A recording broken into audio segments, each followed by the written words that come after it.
it doesn't always have to be right now. It can wait.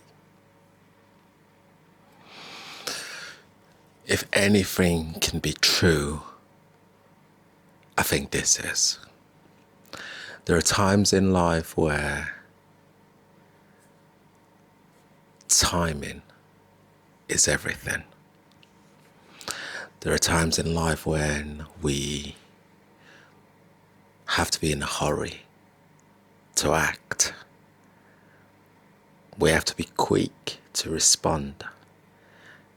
And we have to make sure that we take advantage, because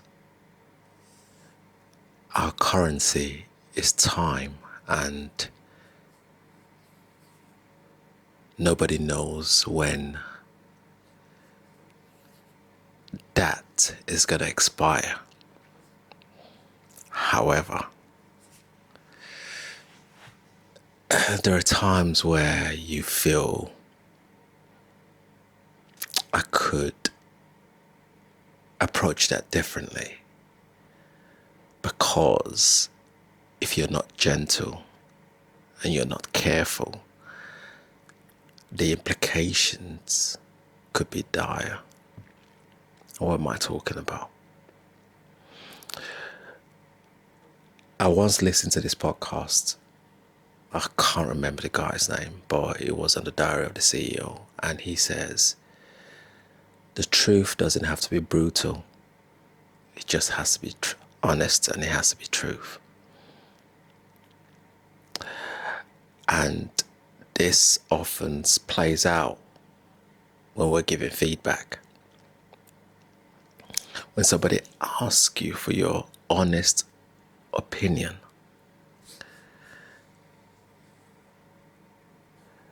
the most important thing is timing. And this almost happens in our day-to-day lives, where certain people, some of us, walk around and respond to people in a way that can come across as harsh, in a way that diminishes whatever is left of that person's aura, of that person's essence. And what we do as a way of countering our misjudgment or lack of judgment is, that's just the way I am. I'm just honest. But is it? If that was you, would you accept that? Because that's the thing, isn't it? For the people that are often overly honest, as they describe it, they don't always like criticism. And they see criticism as a way of someone trying to get back at them, or somebody being a hater, or somebody being against them for one reason or the other, when in actual fact it is the opposite. A lot of the time I wonder that the reason you feel this way is self-projection, because this is the sort of thing that you do to other people without considering the emotions, the feelings behind that person, seeing the person as just an object that's there and can take it, when if you take the time to consider, empathize, you would be able to be more tactile with the way you respond. For example,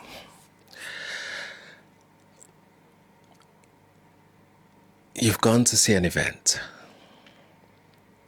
and I use my boys as an example here, where they've played a football game, and my days has been bad. It's been so bad that you just want to shake the living daylight out of them to say, wake up, what were you doing in there? But you have to be mindful that you're dealing with children. So as a parent, I look at it from a parent's perspective. And you have to layer the feedback in terms of, you did this well, you did this well, you did this well, you did this well, but that could have been better. That could have been better. As human beings, I feel like we spend a lot of time seeking the negative. And no matter how much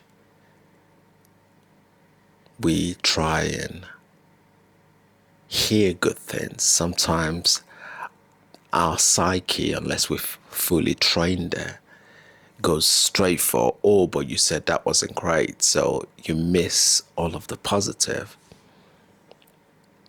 And I try to be overly mindful when I'm doing that, but at the same time, I want to make sure that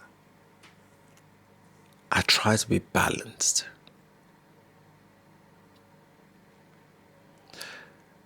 But how about if the feedback is not provided there and then? Because the emotions are high, the feelings are raw, especially say you've just had a terrible game, a terrible presentation, a terrible audition, a terrible job interview. And the last thing you want to hear is somebody telling you how terrible you was.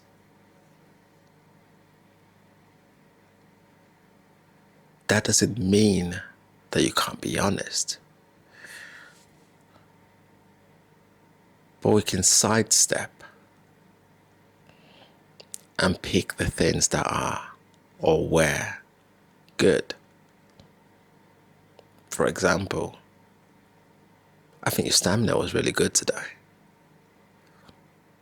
You're a lot more active and energetic today than you have been in the last games. That's actually quite positive. But for a lot of us, I feel we get overly excited and overly involved and emotional that you just feel if you don't say it now, you've missed the opportunity. But have you?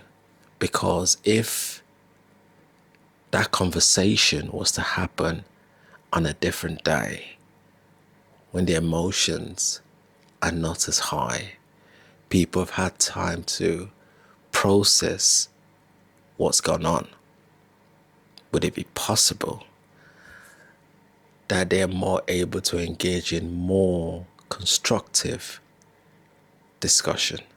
Like, that wasn't your best game, was it? It wasn't your best game because of A, B, C, D, and then providing us evidence to back up what it is that you're saying, give them time to truly reflect and analyze what it is that they've done. But also making sure that those layers are not taken away in terms of the feedback of positivity.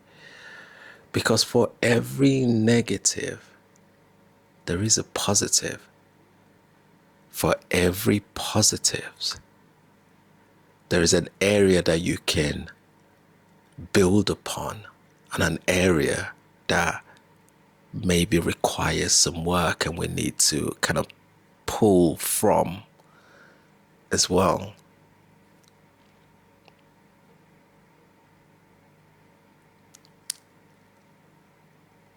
people are human first before what it is they do. And I think if we go into that with that mindset, then our truth can be more constructive rather than hurtful. Because sometimes that's how it comes across. And the last thing we want the people we care dearly about to feel is betrayed and hurt by us in what we portray as a way of wanting to help promote and lift up what it is that we've seen to be areas of gaps in whatever it is they're doing. Because that also applies to us, as we want to make sure that when somebody gives us the truth about what it is that we are doing, they present that with attention, love, and empathy. Because there's nothing greater than a present that is handed over with attention and that personal touch. Personal touch because I know you and I know what you like. I know you enjoyed this and you enjoyed this. And that takes us back to truly being present in the people that we're with. But also knowing that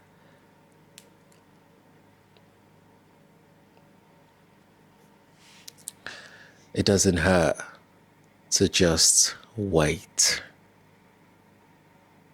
for the right time. Because ultimately, they'll appreciate you a lot more and respect the way in which you view them. Most importantly, I respect the way you view me by the way you react to areas that are not my strongest point. Because we all have them. Areas that are not our strongest point. Days that are not our best days. For one reason or the other, it just happens to be that day. And we don't rule that person out because they're having a bad day. If anything, they need our help to ensure that they continue to have and return to the times that are good times, rather than just burn the bridge and they're not ever able to go back there and never want to go back there again. Which would be sad and traumatic.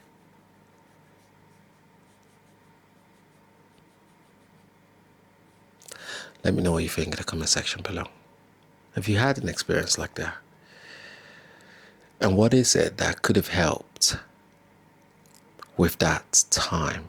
What is it that could have allowed you to overcome that experience?